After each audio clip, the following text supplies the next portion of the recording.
If decadence also revels in perverse cruelty, then Hans Heinz Evas may also be included.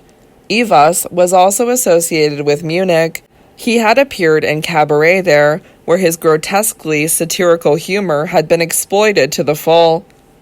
His first literary success were the two selections of bizarre stories, Das Grauen, Horror, 1907, and Die Besessenen, The Possessed, 1908.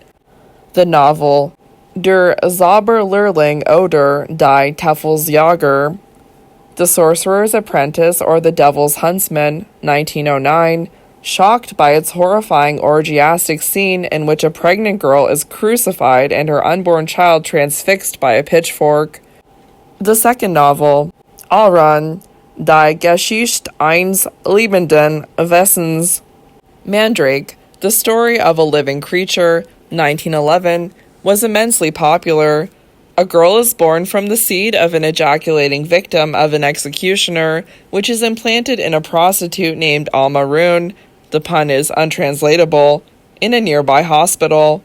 It reached sales of over 250,000 in 10 years and was filmed twice, the 1928 version being provided by Henrik Galeen, who also wrote the film script for Murnau's vampire masterpiece Nosferatu. Vampire appeared in 1920. Nachtmar, Nightmare, another collection of horror stories, followed in 1922. Evas considered himself to be the herald of a new fantastic Satanist movement that looked back to Poe and de Sade. The stories contain portrayals of stock-in-trade horror, spider women, and various forms of commercial nastiness. Der Fungvodal, 1928, is a sensational account of an enforced sex exchange. Evars was ready and eager to serve the Nazi cause. In 1932, he published an account of the escapades of the Freikorps, and then, probably on Hitler's recommendation, the biography of the pimp and martyr Horst Wessel, Ein deutsches Schicksal, A German Destiny, 1934. His earlier writing, not surprisingly, was found to be incompatible with the promulgation of rude Nordic health, and Evars was pronounced degenerate, entartet. But fascism is led by some very questionable nourishment. The links between sadomasochism and fascism are natural ones, and the eroticization of that movement of which Susan Sontag has written, Fascinating Fascism, 1974, shows that Evars, for all his degeneracy, may not have been such an unusual precursor after all. Sadism, masochism, any account of what decadence was must needs deal with these terms.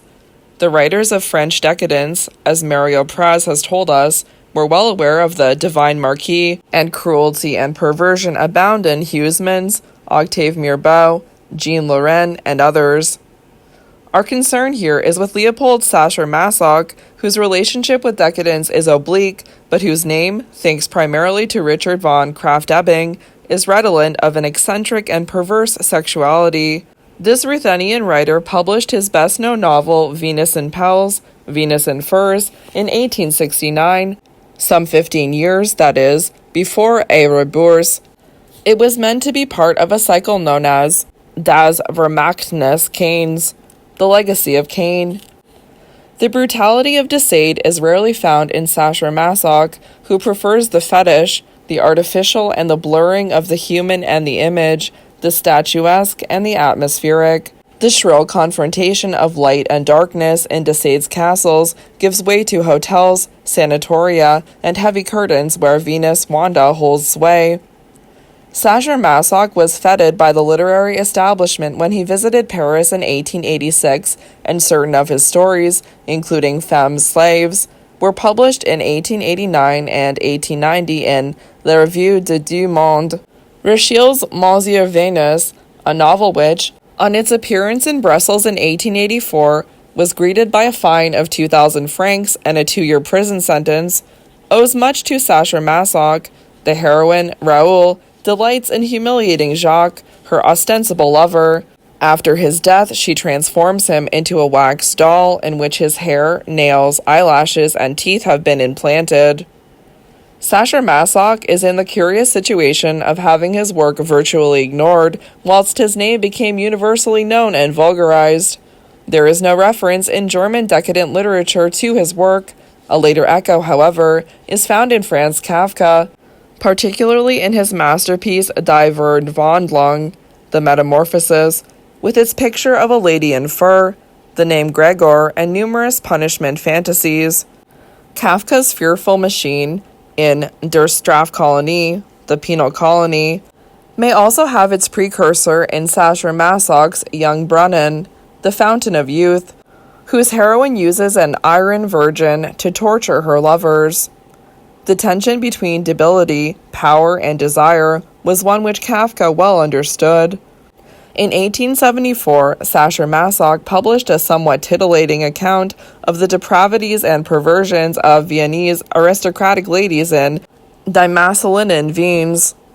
It was in Vienna that Hermann Bahr, as we know, analyzed the new direction in the arts. His novel Die Gute Schule exulted in portrayals of acidity and excess. Bahr emphasized the role played by nerves in French decadent literature. Paul Bourget. Neurasthenia seemed to be a common disorder, a modern epidemic. It was Hofmann Stahl who formulated the Waldian statement, "To be modern means to like antique furniture and youthful neuroses." A cult of the soul is adumbrated, also the cult of the artist figure whose nerves are so finely tuned that he can pick up private sensations and transmute them into art. Aestheticism, the conscious refinement of the senses, and also of the personality itself, is very much in evidence. But whether this necessarily can be equated with decadence is another matter. Impressionism would seem to be a more appropriate label for this narcissistic introspection, these exquisite reveries. A writer like Felix Dorman strove to love all things abnormal and sick, but the pose is unconvincing. What, then, was specifically decadent about the Vienna of this time? Certain aspects of the painting of Klimt, Judith, Bahr's sensational novel, Mallar's morbidity and fascination with death and transience, despite the desperate attempts at life affirmation, the obsession with sexuality in its stranger forms, and an awareness of sterile refinements. Was it a city of neuroses? It was a world analyzed by Sigmund Freud and observed with detachment by Freud's doppelganger, Arthur Schnitzler, whose work frequently reflects a world of repression, sexual tension, and guilt. But Schnitzler's self-deprecating irony and gentle skepticism preclude any attempt to label him as decadent. The famous Traum novelle certainly dabbles with the accoutrements of decadence, black silk, naked nuns, crucifixion. But the dreams and visions are not simply there to give a frisson. They represent the working out of a married couple's repressed feelings of guilt. There is no preoccupation with degeneration in Schnitzler, albeit mental illness is frequently encountered in his writing. There is a humor which is sadly lacking in the purveyors of the outre and the abnormal. Schnitzler recorded the poses of the coffeehouse literati with wry amusement. He did not castigate them as did the satirist Karl Kraus. Worthy of mention is the Salzburg writer George Trakl, who lived sporadically in Vienna and Innsbruck before enlisting in 1914 and dying by his own hand in a psychiatric hospital in Krakow later that year.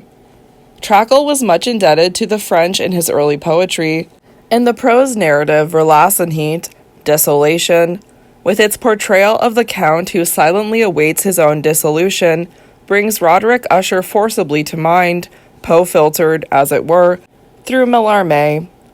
Usher's passive assent to his own decline and his bizarre relationship with his sister fascinated many of the artists of fin de siècle France. Debussy had made sketches for an opera on their story. The minute yet ubiquitous fungus that covers the whole of the house in Usher and the evil water of the adjacent lake are also found in Trakl's obsession with putrefaction. The overwrought, overripe passages in Trakl, the poisoned plants, sultry Catholicism, and, above all, the theme of incest, the decadent sin par excellence, sweet and accursed, put Trakl very much within the decadent camp, as does the sadomasochism of Blaubart. But Trakel did not remain a Felix Dorman. The prurience of decadence and the effulgence of symbolism are transcended in the last utterances, which point to a mystical expressionism. Trakel briefly visited Berlin in 1913, visiting that sister to whom he was bound by an incestuous relationship and whose miscarriage, or abortion, finds an oblique reference in his poetry. He made few contacts in the city, one exception being the expressionist poetess Else Lasker Schuler.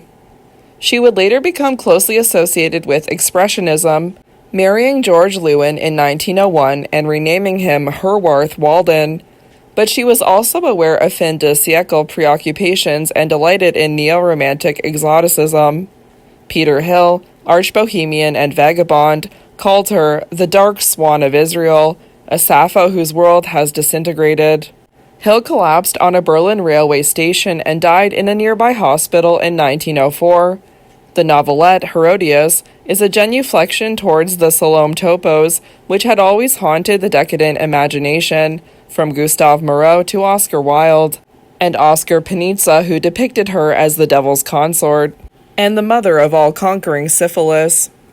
The femme fatale Herodias, the name given to Salome by the fathers of the church who confused her with her mother, dances and triumphs, but there is no joy in this voluptuous evil, and she longs for some transcendent blessing from this prophet whom she has had beheaded.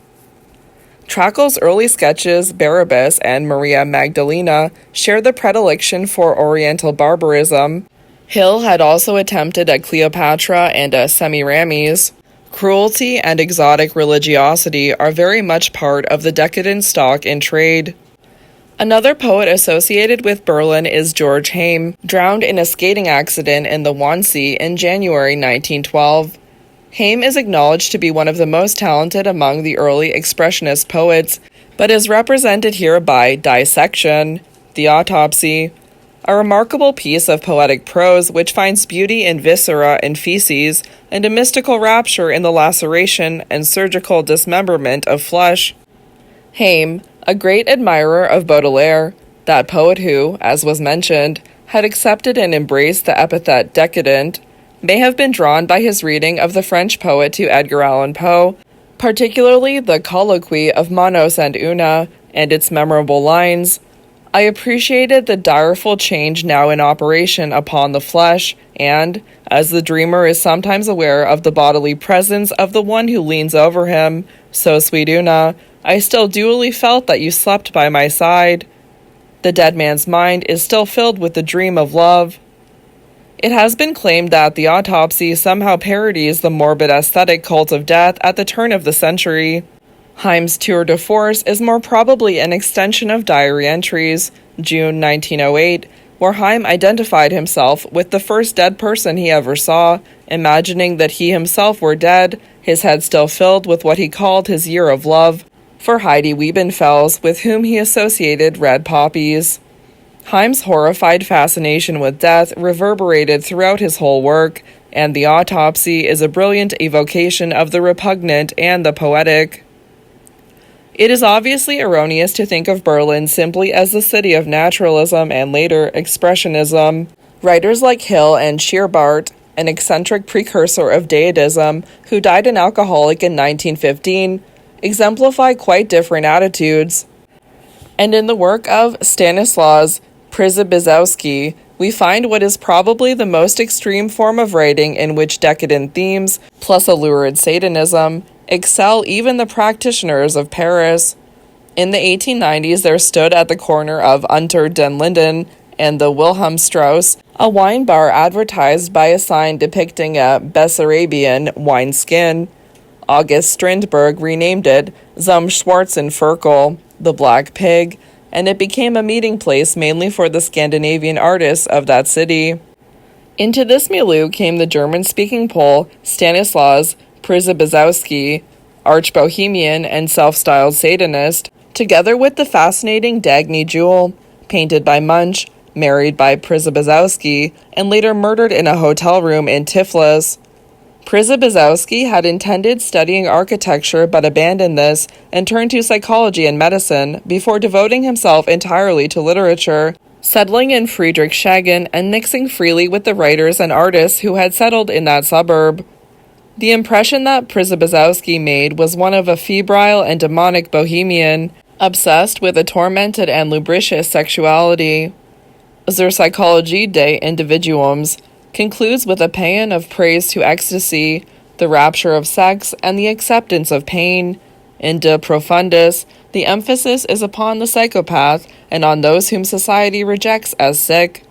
Totenmesse, Requiem Mass, uses a stream of consciousness technique to convey the chaos of deranged speculation of some neurotic protagonist, a requiem for a dead woman which degenerates into self-indulgent laceration.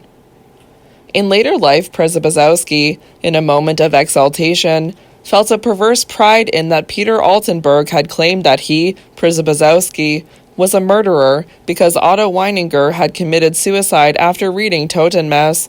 He would also announce that it had been his playing of Chopin which had inspired Richard Demmel's cycle, Verwandlungen der Venus, the Metamorphoses of Venus. Sexuality in its more aberrant forms begins to predominate in Przybysowski's writing. Androgyne is a short narrative in exalted prose which delights in the rhapsodic evocation of bizarre sexuality fused with mystical longing. It is a typically elaborate concoction, very reminiscent of Huysmans in the portrayal of a secret chamber encrusted with fantastic jewels where strange rites are enacted. Przybysowski's lurid hyperbole, his Mephistophelian appearance, and cult of the abnormal were avidly rehearsed to project an unwholesome and diseased image. The emphasis on the rank, choking growths of his inner world and the foul miasmas which rose from the depths of his psyche make this writer one of the most remarkable within the decadent canon. We come finally to Prague, the famous Bohemian city which is always associated with Franz Kafka.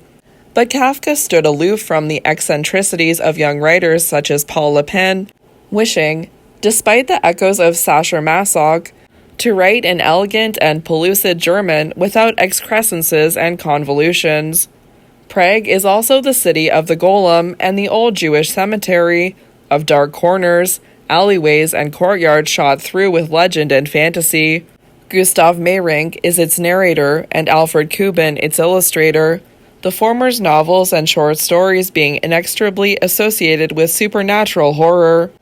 Meyrink certainly aimed for a frisson in his readers into stories such as Die Fansen des Dr. Cinderella, The Plants of Dr. Cinderella, is particularly effective in its portrayal of the synthesis of human and vegetable, the pulsating plants, the bowls of whitish fatty substance where toadstools were growing. But the writing of Paul Lepin is closest to what may be called decadence. Severin's Gang in Die Finsternis, Severin's Journey into Darkness, 1914, is a portrayal of listlessness, artifice, and prurient dallying with thought of murder and destruction and a final collapse into impotence and resignation. Lepin gives us the full range of decadent types, the neurotic Severin, the nihilistic Nathan Meyer, the aesthete Dr. Conrad, the hedonist Nicholas and Lazarus Kane, addicted to pornography. Blogast, published 1948, is a portrayal of degeneration not dissimilar to Heinrich Mann's Professor Unrat, known to English readers as the Blue Angel. The hero slithers to the lowest depths of society and finally ends up exposing himself in a park.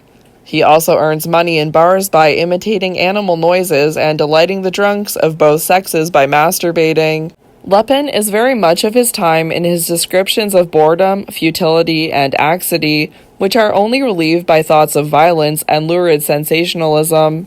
Max Brod, friend of Kafka and close observer of the literary scene in Prague in the early years of this century, had contributed, in his Schloss Nornpeg, 1908, to the portrayal of aestheticism and violence, the hero's involvement in anarchy, the orgies in the castle, and the ball in the open-cast mine, where the resentment of the proletariat is meant to heighten the pleasure of the participants.